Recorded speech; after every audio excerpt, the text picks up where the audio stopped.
Sir అయితే ఇప్పుడు ప్రధాని మోదీ గారు 1 సంవత్సరం పాటు బంగారు కొనొద్దు అన్న అవును. తర్వాత ఇప్పుడు పెళ్లిళ్ళ సీజన్ వస్తుంది. అవును. బంగారు కొనకుండా పెళ్లిళ్ళు అవుతాయా మరి? అవ్వవు. మరి ఎలా చేయాలి? నేనదే అంటుంది. హ్మ్. బంగారం పెళ్ళిళ్ళకి అందుకే నేనన్నదేంటంటే హ్మ్. 800 టన్నులు ఇంపోర్ట్ చేసుకుంటాం గదా! హ్మ్.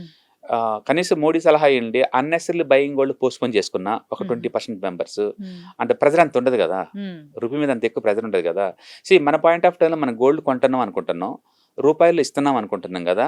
లేదు మనం షాప్‌లో కొంటాం. హ్మ్. ఆ షాపోళ్ళు హోల్‌సేల్ మర్చెంట్ దగ్గర కొంటారు. హ్మ్. వాళ్ళు ఇంపోర్ట్, ఎక్స్‌పోర్ట్ బ్యాంకుల దగ్గర తీసుకుంటారు. హుహు. వాళ్ళు స్విట్జర్లాండ్ దగ్గర నుంచి ఇంపోర్ట్ చేసుకుంటారు. ఓహ్! స్విట్జర్లాండ్ రూపాయి తీసుకోరు గదా! హుహు. డాలర్‌లో తీసుకోవాలి గదా! అవును. అవి ఎక్కడి నుంచి? మన హ్మ్. ఇండియన్ కంట్రీ నుంచి తీసుకెళ్ళాలి అవి.